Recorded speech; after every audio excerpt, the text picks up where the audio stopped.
All right, so we're going to look at a nice little problem involving some net torque, angular acceleration.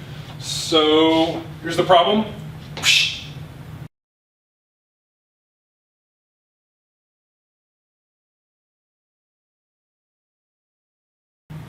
Okay, so we've got ourselves a solid cylinder that's going to be subjected to multiple forces. We're going to say it's hinged to rotate about its center and fixed, we'll say. And this is it. So let's just draw a nice little picture out. See what the forces are. So here's our cylinder. There's our central axis of rotation, the center of the cylinder. And we're going to say we're going to take a force like this.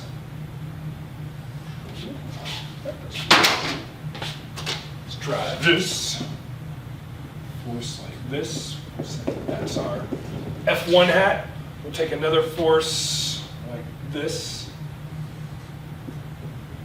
That F2 hat. And we'll take a third force. Let's say it is like this.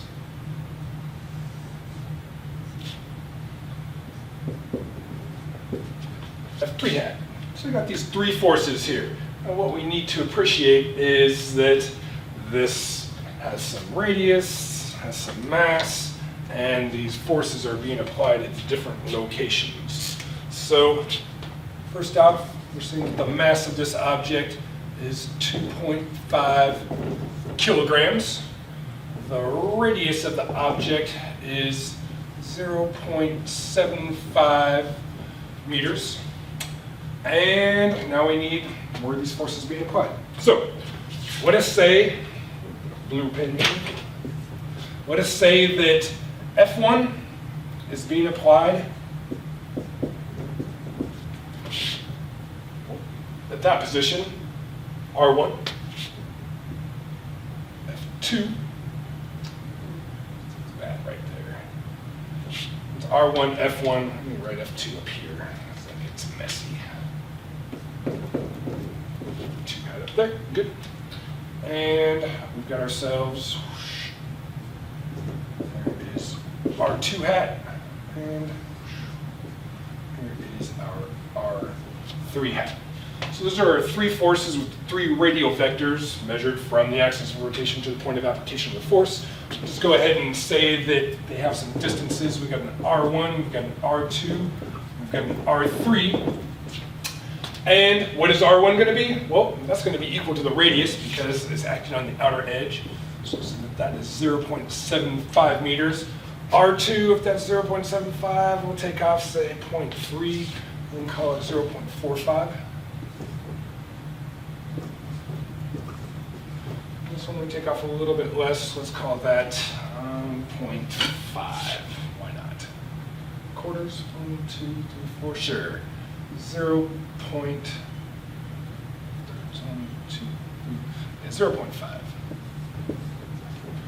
So we got these all acting at different distances. Let's quantify what these forces are. Let's say that F1 has a force of, let's do 10 newtons, 8 newtons, 7 newtons. 10 newtons, F2 is 8 newtons, F3 is 7 newtons. And then what's left to note? Well, we need to note the direction of the forces with respect to the directions of the radial vectors. So I'm going to draw in some angles here. This is what we're going to have to be careful of. So I'm going to go ahead and say that this angle right here is, say, what, 90, another 20, 115 degrees. Let me say that this angle right there is, let's say, what does that look like? About 60 degrees? 60 degrees. So this angle right there is, minus 30, let's call this 155 degrees. So I'm just drawing in some angles measured so that we can figure some stuff out. So we want to know, A, what is the net torque?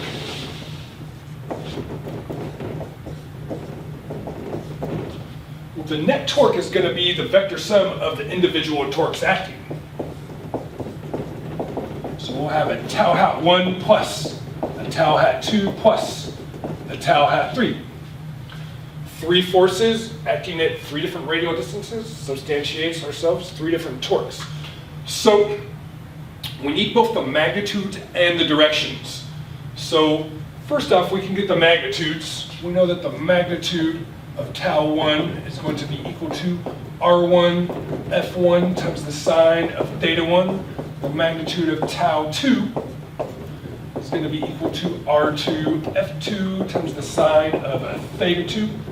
And the magnitude of tau 3 is R3 F3 times the sine of theta 3. So here's a question for you. Are these our thetas, 60, 115, and 155? And the answer is no, they're not. They are not the right angles. Why not?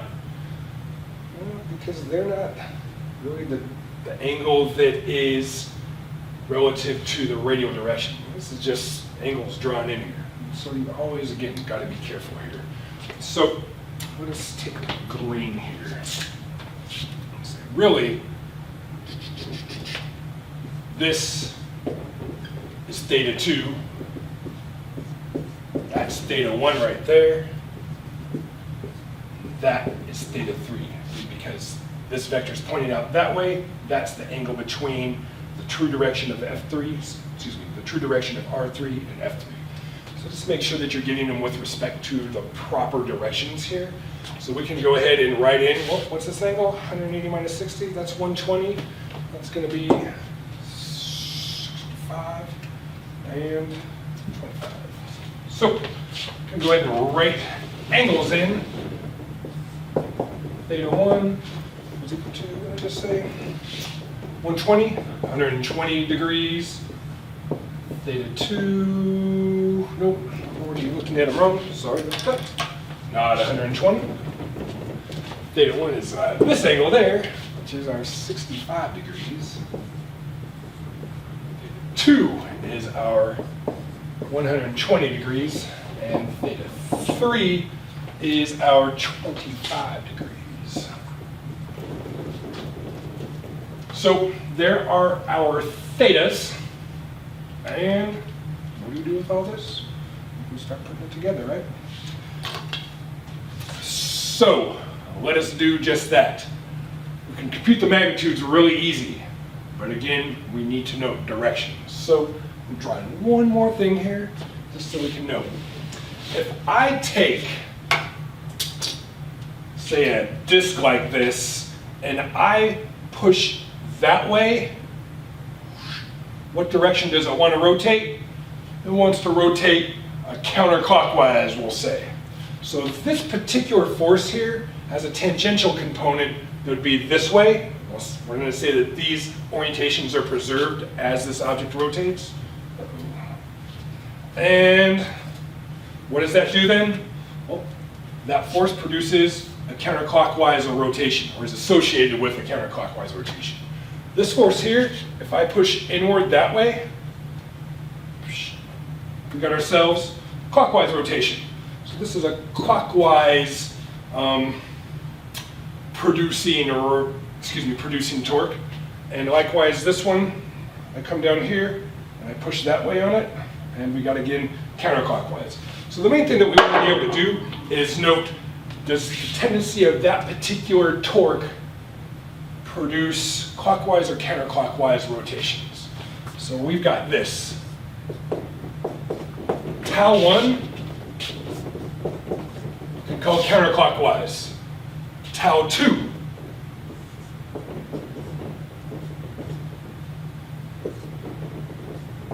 is clockwise.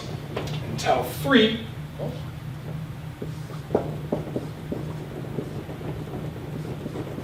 counterclockwise. So both of these torques, tau 1 and tau 3, would tend to produce a counterclockwise rotation, while this particular torque tends to produce a clockwise rotation. what do we do with this? Well, we can just say that clockwise is plus and counterclockwise is minus. One way or the other, right? So, or vice versa for that matter. Let's just go ahead and say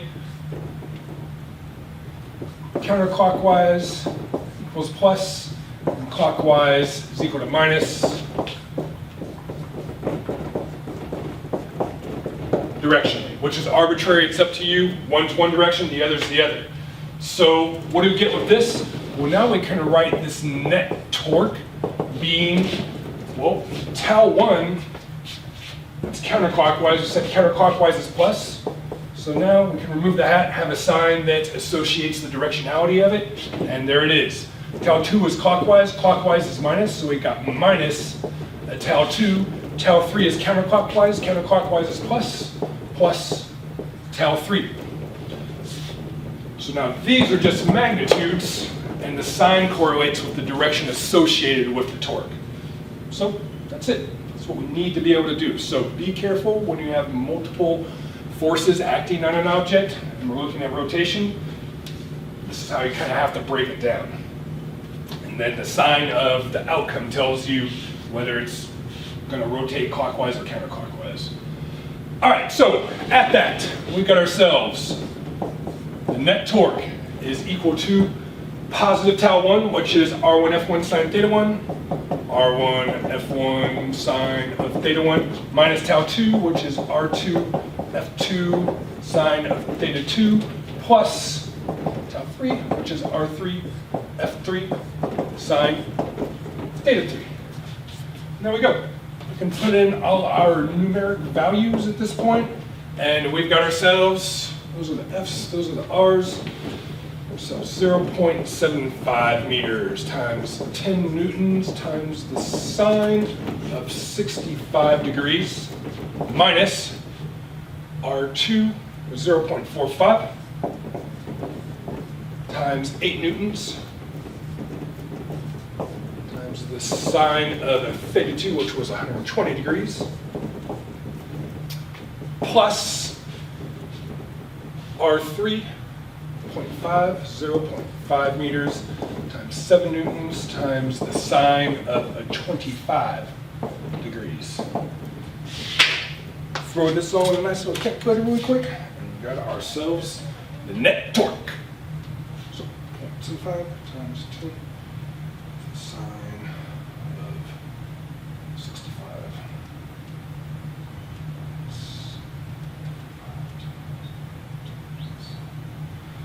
Of 120 plus 5 times the sine of 25. I get 5.159. 5.159 Newton meters. Came out to be positive, right? What is positive?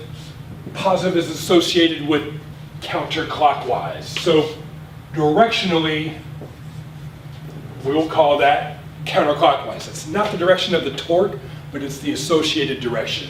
So this is how we'll generally discuss torques and such. Clockwise, counterclockwise, producing. So there's the net torque. That's it. We got it. What else can we do? Well, we can say, what is the angular acceleration that's produced? Alpha is equal to what? Well, alpha is going to be gotten by looking at the net torque produces angular acceleration about the object's moment of inertia. So what do we need?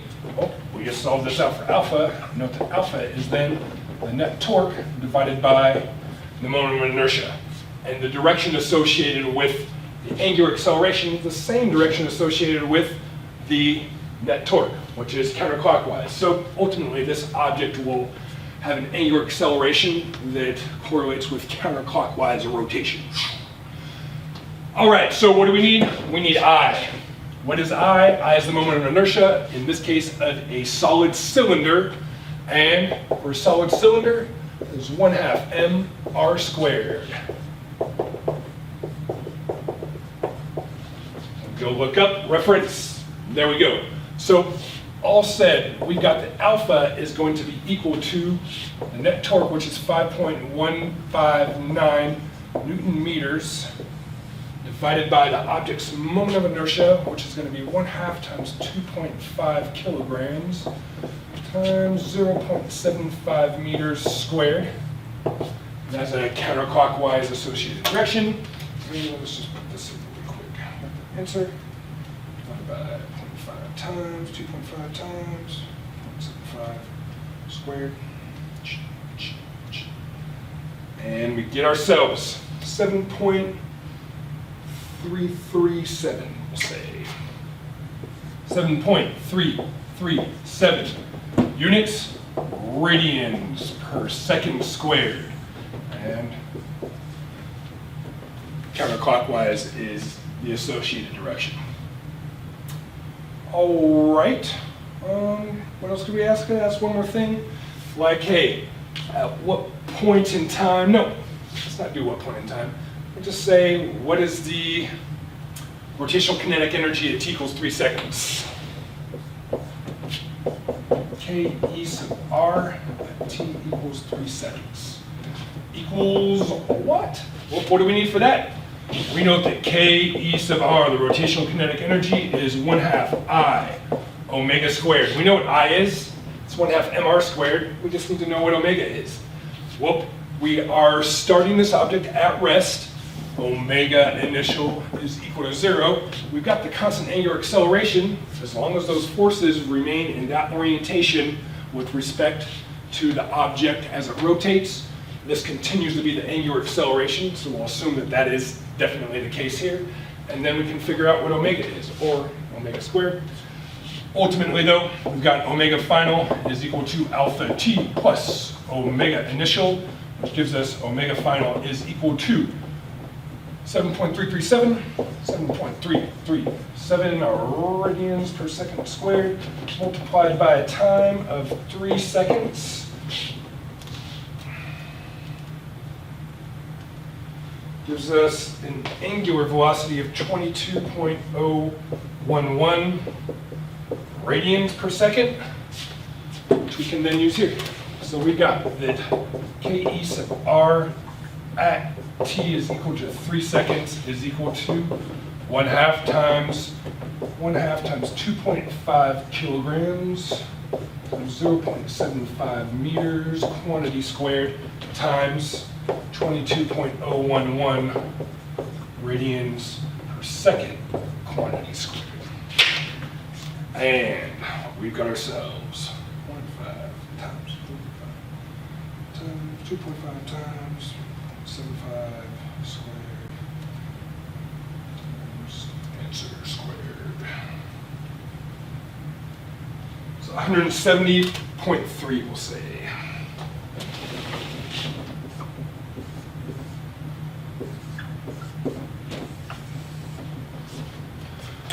And that's it. There we go. Really, we could ask about anything regarding its rotational state at any given moment in time, or after any number of rotations have taken place, all based upon having figured out what the net torque was and that it was initially at rest. Everything else kind of falls into place from that. All right, so good little problems. Just keep track of the torques, their directions, associated directions, and be careful of the angles. Those angles, it actually probably wouldn't really matter because there's symmetry there, but sometimes you'll find angles referencing a different direction completely. Got to be able to figure out how r hat is separated with f hat corresponding. And that's it. Have a good one. Be well. Turn in the screws.